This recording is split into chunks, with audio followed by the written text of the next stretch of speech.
Hello everyone, প্রাথমিকের interview প্রস্তুতির জন্য আজকে আমরা ভারতের জাতীয় সঙ্গীত থেকে 50টি গুরুত্বপূর্ণ প্রশ্ন উত্তর আলোচনা করব। প্রথম প্রশ্ন, ভারতের জাতীয় সঙ্গীতের রচয়িতা কে? রবীন্দ্রনাথ ঠাকুর। ভারতের জাতীয় সঙ্গীত কোনটি? জনগণ মন নায়ক জয় হে। এটি মূল কোন কবিতার অংশ? ভারত ভাগ্য বিধাতা নামক কবিতার অংশ। কবিতাটি প্রথম কোন পত্রিকায় প্রকাশিত হয়েছিল? 1318 বঙ্গাব্দের মাঘ মাসে 1912 সালে তত্ত্বাবধানী পত্রিকায়। পরের প্রশ্ন, জাতীয় সঙ্গীতটি প্রথম কবে এবং কোথায় গাওয়া হয়েছিল? 1911 সালের 27 ডিসেম্বর ভারতীয় জাতীয় কংগ্রেসের কলকাতা অধিবেশনে। প্রথম গাওয়ার সময় গানটির সুরকার কে ছিলেন? রবীন্দ্রনাথ ঠাকুর নিজেই সুর করেছিলেন। কবে জনগণ মন ভারতের জাতীয় সঙ্গীত হিসেবে গৃহীত হয়? 24 জানুয়ারি 1950 সালে। সংবিধান সভায় এটি কে প্রস্তাব করেন? ডক্টর রাজেন্দ্র প্রসাদ, যিনি ভারতের প্রথম রাষ্ট্রপতি। পরের প্রশ্ন, জাতীয় সঙ্গীতের হিন্দি সংস্করণটি কে তৈরি করেছিলেন? ক্যাপ্টেন আবিদ আলী, 1941 সালে আজাদিন ফৌজের জন্য। জাতীয় সঙ্গীতের ইংরাজি অনুবাদটির নাম কি? The morning song of India. পরের প্রশ্ন, ইংরেজি অনুবাদটি কে এবং কোথায় করেছিলেন? রবীন্দ্রনাথ ঠাকুর 1919 সালে অন্ধ্রপ্রদেশের মদনাপল্লীর থিওজফিক্যাল কলেজে বসে। মূল কবিতাটিতে মোট কয়টি স্তবক আছে? 5টি স্তবক আছে। জাতীয় সঙ্গীত হিসেবে কয়টি স্তবক গাওয়া হয়? শুধুমাত্র প্রথম স্তবকটি। জাতীয় সঙ্গীত গাইতে পূর্ণাঙ্গভাবে কত সময় লাগে? 52 সেকেন্ড। জাতীয় সঙ্গীতের সংক্ষিপ্ত সংস্করণ গাইতে কত সময় লাগে? প্রায় 20 সেকেন্ড। সংক্ষিপ্ত সংস্করণে কোন কোন অংশ গাওয়া হয়? প্রথম ও শেষ চরণ। জাতীয় সঙ্গীতের স্বরলিপি কে করেছিলেন? রবীন্দ্রনাথ ঠাকুরের ভ্রাতুষ্পুত্র দীনেন্দ্রনাথ ঠাকুর। পরের প্রশ্ন, জাতীয় সঙ্গীতটি কোন রাগে গীত হয়? রাগ আলহাইয়া বিলাবল। জাতীয় সঙ্গীতের তাল কি? কাহারবা। কাহারবা তালে এটি গাওয়া হয়েছিল। জাতীয় সঙ্গীতে মোট কয়টি চরণ বা লাইন গীত হয়? 13টি লাইন গাওয়া হয়। জাতীয় সঙ্গীতে জয় হে শব্দটি মোট কতবার আছে? 6 বার। ভারতের প্রথম জাতীয় সঙ্গীতের tune of orchestra K set করেছিলেন? হারবার্ট মুরিল। জাতীয় সঙ্গীতে কয়টি নদীর নাম আছে? 2টি, গঙ্গা ও যমুনা। জাতীয় সঙ্গীতে কয়টি পাহাড় অথবা পর্বতের নাম আছে? 2টি, বিন্ধ্য ও হিমাচল। পরের প্রশ্ন, জাতীয় সঙ্গীতে কয়টি প্রদেশ বা অঞ্চলের নাম আছে? 7টি, পাঞ্জাব, সিন্ধু, গুজরাট, মারাঠা, দ্রাবিড়, উৎকল, বঙ্গ।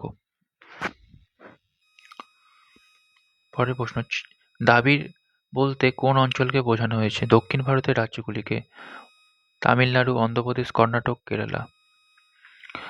উৎকল বলতে বর্তমানে কোন রাজ্যকে বোঝায়? উড়িষ্যা। পরের প্রশ্ন, সিন্ধু প্রদেশ বর্তমানে কোথায়? পাকিস্তানের অংশ, তবে এটি আমাদের সাংস্কৃতিক ঐতিহ্যের অংশ হিসেবে গানে রয়ে গেছে। জলধি শব্দের অর্থ কি? সমুদ্র বা সাগর। এখানে ভারত মহাসাগরের কথা বলা হয়েছে। তব শুভ নামে জাগে বলতে কি বোঝানো হয়েছে? ভারতবর্ষের বৈচিত্র্যময় মানুষ দেশ জননীর শুভ নাম শুনেই ঐক্যবদ্ধ হয়ে জেগে ওঠে। পরের প্রশ্ন, ভারত ভাগ্য বিধাতা কথাটির অর্থ কি? যিনি ভারতের ভাগ্য নিয়ন্ত্রণ করেন, অর্থাৎ যিনি সর্বশক্তিমান ঈশ্বর বা পরমেশ্বর। গানে ব্যবহৃত অহর্নিশ শব্দের অর্থ কি? দিন রাত। পরের প্রশ্ন, সংবিধানের কোন তফসিল বা ধারায় জাতীয় সঙ্গীতের কথা বলা হয়েছে? 51 এ, যেখানে জাতীয় সঙ্গীতকে শ্রদ্ধা করা নাগরিকের দায়িত্ব হিসেবে বলা হয়েছে। এটা মৌলিক কর্তব্যের মধ্যে পড়ছে। পরের প্রশ্ন, জাতীয় সঙ্গীত গাওয়ার সময় শারীরিক অবস্থান কেমন হওয়া উচিত? সোজা হয়ে দাঁড়িয়ে, নড়াচড়া না করে। পরের প্রশ্ন, জাতীয় সঙ্গীতের অবমাননা করলে কোন আইন অনুযায়ী সাজা হয়? The prevention of insult to national honour act 1971। পরের প্রশ্ন, জাতীয় সঙ্গীত কি সিনেমা হলে চালানো বাধ্যতামূলক? বর্তমানে সুপ্রিম কোর্টের নির্দেশ অনুসারে এটি বাধ্যতামূলক নয়, তবে চললে দাঁড়িয়ে সম্মান জানানো আবশ্যিক। পরের প্রশ্ন, জাতীয় সঙ্গীত গাওয়ার সময় কি চোখ বন্ধ করে রাখা উচিত? না, চোখ খোলা রেখে সোজা তাকিয়ে গাওয়াই নিয়ম। কাউকে কি জাতীয় সঙ্গীত গাইতে বাধ্য করা যায়? কাউকে জাতীয় সঙ্গীত গাইতে বাধ্য করা যায় না, কিন্তু তাকে দাঁড়িয়ে শ্রদ্ধা প্রদর্শন করতে হবে। পরের প্রশ্ন, প্রাথমিক বিদ্যালয়ে জাতীয় সঙ্গীত গাওয়ানোর মূল উদ্দেশ্য কি? শিশুদের মধ্যে দেশপ্রেম, জাতীয় ঐক্য এবং শৃঙ্খলার বোধ তৈরি করা। একজন শিক্ষক হিসেবে আপনি শিশুকে জাতীয় সঙ্গীতের সঠিক উচ্চারণ কিভাবে শেখাবেন? শব্দগুলোর অর্থ বুঝিয়ে দিয়ে এবং নিজে শুদ্ধভাবে বারবার উচ্চারণ করে শিশুদের অনুপ্রাণিত করব। পরের প্রশ্ন,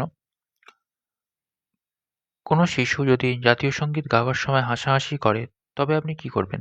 তাকে বকাঝকা না করে অত্যন্ত ধৈর্যের সাথে জাতীয় সঙ্গীতের গাম্ভীর্য এবং এর পিছনের আত্মত্যাগের ইতিহাস বুঝিয়ে বলব। প্রার্থনা সভায় জাতীয় সঙ্গীত গাওয়ার আগে বা পরে কি করা উচিত? এটি গাওয়ার আগে শান্ত হওয়া এবং গাওয়ার পরে অন্তত কয়েক সেকেন্ড স্থির হয়ে থাকা উচিত। জাতীয় সঙ্গীত ও জাতীয় গানের পার্থক্য কি? জাতীয় সঙ্গীত জনগণ মন সাংবিধানিকভাবে গৃহীত সর্বোচ্চ সম্মানের গান, যা 52 সেকেন্ড গাইতে হয়। আর জাতীয় গান, যেটা বন্দে মাতরম, শ্রদ্ধেয়, কিন্তু গাওয়ার কোনো কঠোর সময়সীমা নেই। পরের প্রশ্ন, জাতীয় সঙ্গীতে বঙ্গ শব্দটি কেন রাখা হয়েছে? এটি তৎকালীন অবিভক্ত বাংলা এবং বর্তমান পশ্চিমবঙ্গকে প্রতিনিধিত্ব করে। রবীন্দ্রনাথ ঠাকুর আর কোন দেশের জাতীয় সঙ্গীত লিখেছেন? বাংলাদেশ। আমার সোনার বাংলা। শ্রীলঙ্কার জাতীয় সঙ্গীতে রবীন্দ্রনাথের প্রভাব কিভাবে ছিল?